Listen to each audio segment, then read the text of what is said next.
تو موضوع تو لمبا ہے لیکن ایک آدھ پہلو کی طرف میں اشارہ کرتا چلا جاؤں گا۔ یہ آج کل جو ہے وہ ہمارے معاشرے کے اندر کورٹ سے فسخ نکاح کا جو معاملہ ہے وہ بڑا عام نظر آ رہا ہے۔ لوگ اس کو خلا تصور کرتے ہیں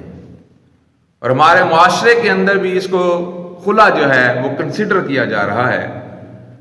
اس کی اصل میں وجہ یہ ہے کہ ہم اہل علم کی قدر نہیں کرتے، نہ کسی عالم کے پاس ہم بیٹھتے ہیں، نہ ہمارا کوئی بیٹھنا اٹھنا ہوتا ہے، نہ ہم کسی سے کوئی مشورہ کرتے ہیں کسی پڑھے لکھے سے، جو زمانے میں رائج ہے اسی کے پیچھے دوڑے چلے جاتے ہیں۔ تو کورٹ جو ہے وہ خلا نہیں دے سکتی، یاد رکھیے گا۔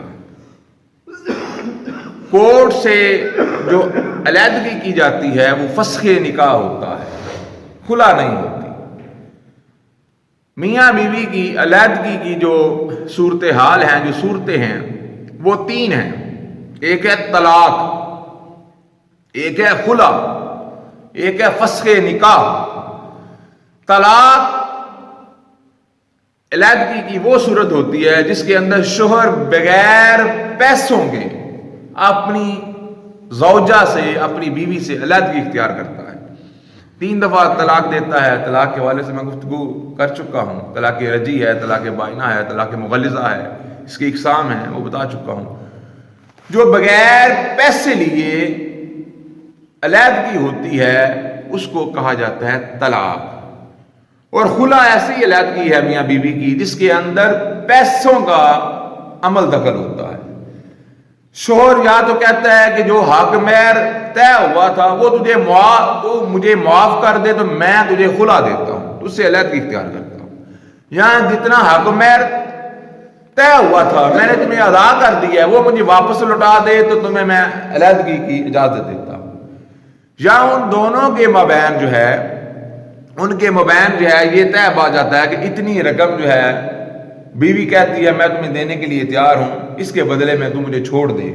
وہ کہ بیوی کہتی ہے مجھ سے 5 لاکھ لے لے، یا 10,000 لے لے، یا 10 کروڑ لے لے، جتنا بھی وہ کرتی ہے، تو اس کے بدلے مجھے تو علیحدہ کر دے، مجھے چھوڑ دے، مجھے طلاق دے دے۔ تو جو پیسوں کے لین دین کے ساتھ علیحدگی ہوتی ہے وہ ہوتی ہے خلا۔ یہ جو کورٹ کے ذریعے لوگ خلا لیے پھرتے ہیں یہ خلا نہیں ہوتی، یہ فسخ نکاح ہوتا ہے۔ جج کو طلاق دینے کے یا خلا دینے کے اختیارات نہیں ہوتے، اور جو فسخ نکاح کورٹ سے جاری ہوتا ہے اس کی بھی کچھ صورتیں ہیں۔ بعض صورتوں کے اندر وہ نافذ العمل ہے اور بعض صورتوں کے اندر وہ نافذ العمل نہیں ہے۔ اور جس طرح ہمارے معاشرے کے اندر وکلاء سے رجوع کر کے وکالات کی مشاورت کے ساتھ یہ فسخ نکاح جس کو عرف عام میں خلا کا نام دیا جا رہا ہے یہ کیا جاتا ہے، اکثر و بیشتر جو ہے یہ غیر شرعی ہوتا ہے، اس سے نکاح ختم نہیں ہوتا۔ وہ کس طرح؟ فسخ نکاح کی کیا صورتیں ہیں؟ فسخ نکاح کی 2 صورتیں ہیں۔ 2 صورتوں میں فسخ نکاح ہو سکتا ہے۔ ایک تو یہ ہے کہ حقیقتاً کوئی مرد جو ہے وہ حقوق زوجیت ادا کرنے کے قابل نہ ہو، یعنی اس کے اندر کوئی سیکشل پار نہ ہو، وہ بیوی کو سیٹسفائی نہ کر سکتا ہو، اس کا حق ادا نہ کر سکتا ہو، تو اس صورت میں جو ہے وہ فسخ نکاح جو ہے وہ ہو سکتا ہے۔ دوسرا یہ ہے کہ کورٹ سے رجوع کیا جائے، گھر والے کریں یا عورت کرے کہ میرا شوہر جو ہے وہ لاپتہ ہو چکا ہے اور کسی ایسے علاقے کے اندر چلا گیا ہے جہاں جنگ و جدل ہے، جہاں مارے جانے کے خطرات ہیں، تو پھر کورٹ جو ہے، جج جو ہے وہ وقت دے گا کہ 4 سال تمہارے پاس وقت ہے، 4 سال کے اندر تمہارے شوہر کا اگر پتہ چل جاتا ہے وہ آ جاتا ہے تو ٹھیک ہے، نہ آئے گا تو 4 سال بعد پھر کورٹ تحقیقات کرتی ہے، ریسرچ کرتی ہے، ویریفیکیشنز کرتی ہے، اس کے بعد جو ہے وہ 4 سال بعد جو ہے وہ فسخ نکاح ہو جاتا ہے کہ 4 سال کے اندر بھی شوہر نہیں پتہ چل سکا اس کا، پھر نکاح ٹوٹ جاتا ہے، عورت کو حق دیا جاتا ہے کہ وہ کہیں کسی دوسری جگہ وہ نکاح کر لے۔ لیکن جو ہمارے معاشرے کے اندر وکالت، یاد رکھیے حلال اور حرام کی فجر کے وقت بھی درس قرآن و سنت کے اندر بات ہوئی، رزق حلال کے حوالے سے جمعۃ المبارک میں بھی یہی میرا موضوع تھا۔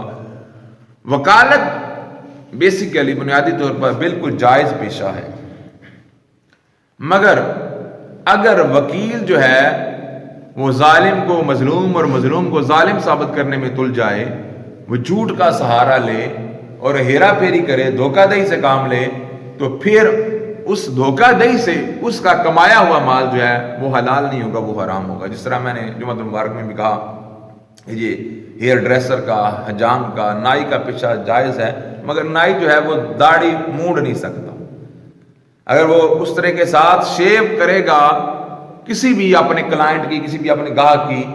تو اس سے جو اس نے آمدن کمائی ہے وہ اس کے لیے حرام ہوگی، وہ جائز نہیں ہے، کیونکہ شیو کروانے والا، داڑھی منوانے والا جو ہے وہ حرام کر رہا ہے، اور جو اس کے اندر تعاون کر رہا ہے، جو اس طرح کے ساتھ مونڈ رہا ہے، وہ بھی حرام عمل کے اندر مبتلا ہے۔ دونوں کا کام جو ہے وہ حرام ہے، اور جو اس سے اجرت حاصل کی جا رہی ہے وہ بھی حرام ہے۔ بلکہ جو داڑھی منڈا ہے وہ فاسق معلن ہے، یعنی اعلانیہ گناہ کرنے والا ہے، تو فاسق معلن جو ہوتا ہے اس کے پیچھے نماز بھی نہیں ہوتی۔ یہ موضوع نہیں ہے، پھر بات کریں گے کبھی۔ تو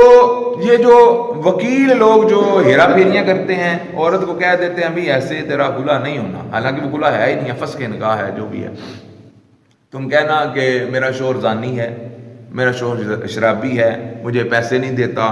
ٹھیک ہے، اس کے اور عورتوں کے ساتھ تعلقات ہیں، بعض کا جھوٹ کہہ دیا جاتا ہے کہ وہ میرا شوہر تو میرے قابل ہی نہیں ہے، مجھے وہ سیٹسفائی نہیں کر سکتا۔ تو اس طرح کی جھوٹی باتیں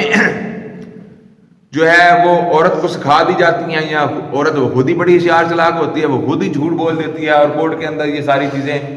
وہ پیش کر کے جج کے سامنے پیش کیا جاتا ہے کہ جی وہ شرابی ہے، وہ زانی ہے، وہ خرچہ نہیں دیتا، وہ یہ ہے، وہ ہے،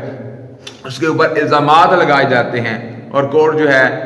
وہ پھر نوٹس بھیجتی ہے، اور بعض اوقات اس کے اندر بھی ہیرا پھیریاں ہو رہی ہیں۔ شوہر کا وہ ایڈریس لگوا دیا جاتا ہے جس پہ وہ رہتا ہی نہیں ہے،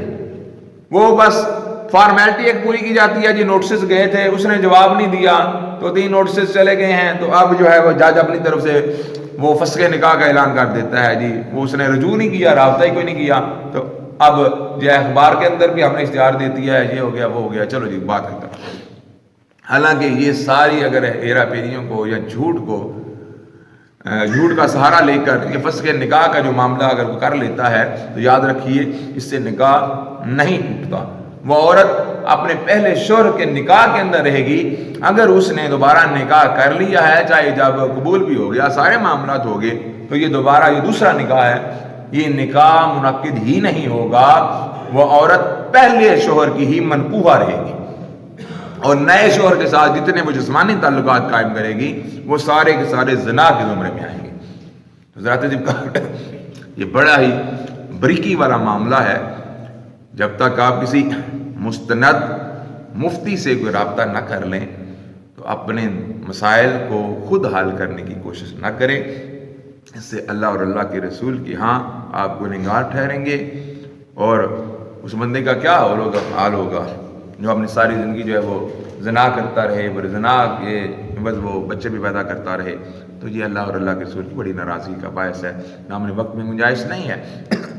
میں اپنے موضوع کو ایکسٹینڈ کروں۔ اگر اس کے حوالے سے کسی کے ذہن میں کوئی سوال ہو